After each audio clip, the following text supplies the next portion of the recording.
الحمد لله وكفى والصلاة والسلام على سيد الأنبياء محمد المصطفى وعلى آله وأصحابه للصدق والصفاء. قال الله تعالى وتبارك في القرآن المجيد والفرقان الحميد. بسم الله الرحمن الرحيم. وما أرسلنا من رسول إلا ليطاع بإذن الله ولو أنهم إذ ظلموا أنفسهم جاءوك فاستغفروا الله واستغفر لهم الرسول لوجدوا الله توابا رحيما. صدق الله مولانا العظيم. قال الله تبارك وتعالى في شان حبيبه مخبرا وآمرا إن الله وملائكته يصلون على النبي يا أيها الذين آمنوا صلوا عليه وسلموا تسليما. کوئی زبان خاموش نہ رہے. صلاۃ و سلاما علیک سیدی یا رسول اللہ وعلی آلک و اصحابک سیدی یا جد الحسن والحسین. تمام حمد و ثنا تعریف و توصیف اللہ جل مجدہ الکریم کی ذات بابرکات کے لیے جو خالق کائنات بھی ہے اور مالک شش جہات بھی. اللہ جل وعلا کی حمد و ثنا کے بعد حضور نبی اکرم شفیع امم رسول محتشم نبی مکرم اللہ کے پیارے امت کے سہارے حضور ختمی المرتبت حضرت محمد مصطفیٰ صلی اللہ علیہ وسلم کے حضور ناز میں اپنی عقیدتوں ارادتوں اور محبتوں کا خراج تحسین پیش کرنے کے بعد علی مرتبت محتشم سامعین ذی وقار اساتذہ و علماء کرام حاضرین و ناظرین حضرات السلام علیکم ورحمۃ اللہ وبرکاتہ. جیسا کہ آپ سب کو معلوم ہے کہ آج میں اور آپ چودھری محمد شریف کی والدہ محترمہ کے اصال ثواب کے سلسلہ میں انعقاد پذیر ہیں. اللہ تعالی جل شانہ محرومہ مغفورہ اماں کی بخشش و مغفرت فرمائے اور ان کے درجات بلند فرمائے اور محرومہ کے جملہ عزیز و اقارب کو صبر جمیل اور اس پر اجر عظیم عطا فرمائے. جتنا بڑا صدمہ ہے اللہ صبر بھی اتنا بڑا عطا فرمائے. سامعین محترم علماء موجود ہیں. بندہ نہ چیز سبق سنانے کے لیے حاضر ہوا ہے اور مجھے حکم ہوا ہے کہ 10 منٹ میں آپ نے سبق ختم کرنا ہے. لیکن میں عرض کرنا یہ چاہتا ہوں کہ آپ یہاں جس مقصد کے لیے آئے ہیں خاموشی سے یہ کچھ حاصل کر لیں کہ ہم یہاں آئے ہیں دعائے خیر کے لیے, دعائے بخشش کے لیے. دعا بندہ گھر بیٹھے بھی مانگ سکتا ہے. رب کی رحمتیں تو آواز دیتی ہیں, لیکن یہاں حضور علیہ السلام کا سنت طریقہ رہا ہے کہ مرنے والے کے پسماندگان کی طرف جا کر اظہار تعزیت کرنا, اظہار خیال کرنا ایک سنت طریقہ رہا ہے. اس لیے ہم یہاں جمع ہوئے ہیں. اور میں عرض کرنا یہ چاہتا ہوں کہ آپ کسی مسلمان بھائی سے ملاقات کے لیے جاتے ہیں, آپ کو انتظار کرنا پڑتا ہے, ٹائم نکالنا پڑتا ہے. آپ کو لوگ کہتے ہیں ابھی رک جاؤ, ابھی صاحب سوئے ہوئے ہیں, بیدار ہو جائیں گے, ان کی نیند خراب ہو جائے گی. یارو آپ مخلوق سے کی ملاقات کے لیے جاتے ہو, آپ کو انتظار کرنا پڑتا ہے. یارو آج ہم خالق سے ملاقات کے لیے بیٹھے ہیں, آج ہم خالق سے دعائے خیر کے لیے بیٹھے ہیں, دعائے بخشش کے لیے بیٹھے ہیں. اس کی رحمتیں تو آواز دیتی ہیں. فرمایا وما ارسلنا من رسول الا لیطاع باذن اللہ, اور ہم نے کوئی رسول نہ بھیجا مگر اس لیے کہ اس کی فرما برداری کی جائے اللہ کے حکم سے. وَلَوْ أَنَّهُمْ إِذْ ظَلَمُوا أَنفُسَهُمْ جَاءُوكَ فَاسْتَغْفَرُوا اللَّهَ وَاسْتَغْفَرَ لَهُمُ الرَّسُولُ لَوَجَدُوا اللَّهَ تَوَّابًا رَحِيمًا. اور اگر وہ کبھی اپنی جانوں پر ظلم کر بیٹھے تھے تو آ جاتے تیرے پاس, پھر مغفرت طلب کرتے اللہ سے, اور مغفرت طلب کرتا ان کے لیے رسول, تو ضرور پاتے اللہ کو توبہ قبول کرنے والا بے حد مہربان.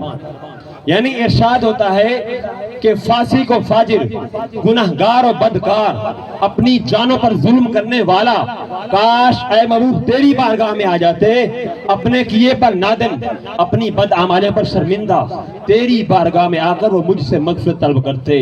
اے محبوب اگر تو بھی ان کے لیے ہاتھ اٹھا دیتا, ان کے لیے سفارش کر دیتا, وہ گناہگار مجھے توبہ قبول کرنے والا پاتے, رحم کرنے والا پاتے, میں ان کے گناہوں کو معاف کر دیتا, میں ان کی توبہ کو قبول کر دیتا.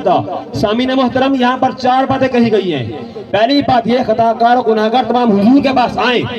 نمبر 2 اپنے کیے پر نادم ہوں اور خدا سے مغفرت طلب کریں. نمبر 3 رسول کریم بھی ان کے لیے مغفرت طلب فرمائیں. نمبر 4 پھر وہ اللہ کو تواب الرحیم پائیں گے. یارو جب ایسا ناممکن ہے تو سرکار علیہ السلام کی بارگاہ میں حاضری کی شرط کیوں رکھی کہ وہاں جا کر رب تعالیٰ سے استغفار کریں, واستغفر لهم الرسول، استغفار کرنے والا جب حضور کا وسیلہ بنا کر اپنے گناہوں کی معافی طلب کرے گا، لوجدوا اللہ توابا رحیما، رب کہتا ہے میں ان کے گناہوں کو معاف کر دوں گا، میں ان کی توبہ کو قبول کر دوں گا۔ اگلا مقام پر فرمایا وَإِذَا سَأَلَكَ عِبَادِي عَنِّي فَإِنِّي قَرِيب، رب کہتا ہے محبوب بندے میرے ہیں لیکن مجھے ڈھونڈتے ڈھونڈتے تیرے پاس آ گئے اور تیرے پاس آ کے میرا پوچھنے لگے، فَإِنِّي قَرِيب، ان آنے والوں کو بتلا دیجئے میں دور نہیں ہوں، میں قریب ہوں۔ یارو رب بندوں کے قریب ہے لیکن بندہ تو سوچے میں کہاں کھڑا ہوں۔ اگر رب کی رحمتیں تو آواز دے رہی ہیں، یا ایھا الانسان، رب کہتا ہے بھاگتے ہوئے انسان پلٹ کر آ جا، ما غرک بربک الکریم، آج تو نے اپنے آپ کو غرور اور تکبر میں پیش کر دیا، تیرا رب کریم ہے۔ رب کی رحمتیں آواز دیتی ہیں بھاگتے ہوئے انسان پلٹ کر آ جا۔ اگر آج بندہ مومن رب سے حضور اپنے گناہوں کی معافی طلب کر لے، حضور کا وسیلہ بنا کر، یارو دعا مانگنا نہیں آتا، بندہ خالی ہاتھ اٹھا کر بیٹھ جائے اور اب اس کے دلوں کو بھی جانتا ہے، اس کی دعا کو قبول کر دیتا ہے، لیکن شرط یہ ہے حضور کا وسیلہ بنائے۔ وَاسْتَغْفَرَ لَهُمُ الرَّسُولُ، پھر رب کہتا ہے میں تواب الرحیم ہوں، ان کی توبہ قبول کر دیتا ہوں۔ اس لیے فرمایا کہ جب بندہ مومن سچی توبہ کر لے، رب کی رحمتیں آواز دیتی ہیں، ان کے گناہوں کو معاف کر دیتا ہے۔ اگلا مقام پر فرمایا قال رسول اللہ صلی اللہ علیہ وسلم انما انا قاسم اللہ یعطی، حضور تاجدار کائنات نے فرمایا بے شک میں تقسیم کرنے والا ہوں اور اللہ مجھے عطا کرنے والا ہے۔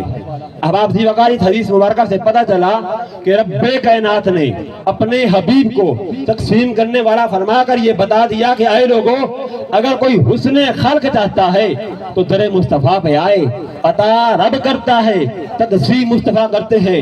ارے اگر کوئی عزت چاہتا ہے تو در مصطفیٰ پہ آئے، عطا رب کرتا ہے، تقسیم مصطفیٰ کرتے ہیں۔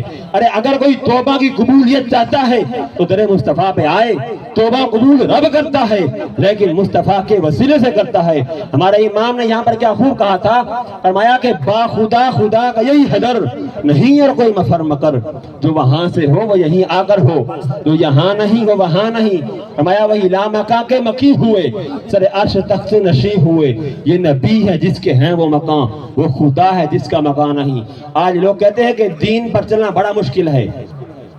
سامعین محترم، ذرا دیکھو نواسہ رسول امام حسین کو، جب آپ نے ہمیں جو دین کا پیغام دیا، دین کا سبق سکھایا، فرمایا میری یہ زندگی قیامت تک کے لوگوں کے لیے ایک نمونے کے طور پر موجود رہے اور جبر کے خلاف ٹکرانے کا حوصلہ رکھے۔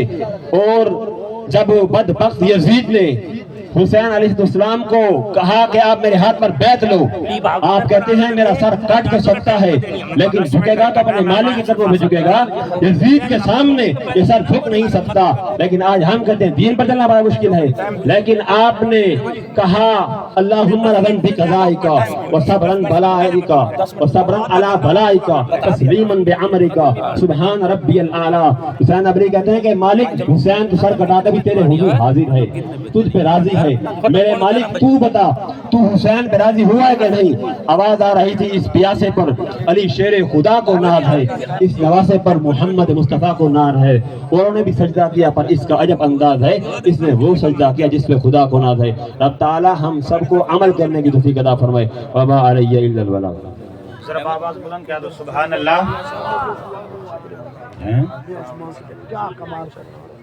ذرا آواز بلند کیا دو سبحان اللہ۔ آقا کریم کی بارگاہ میں خوبصورت حاضری، خطاب لاجواب، فخر اہل سنت، سرمایہ اہل سنت، خطیب اہل سنت حضرت علامہ مفتی عبدالستار سعیدی صاحب سے ملتمس ہوں کہ وہ آئیں آقا کریم کی بارگاہ میں اپنے خوبصورت انداز کے ساتھ اپنے نورانی اور وجدانی بیان سے ہمارے دلوں کو منور فرمائیں گے۔ ایک زوردار نعرہ سنا دے، نعرہ تکبیر، نعرہ رسالت، نعرہ خلافت، نعرہ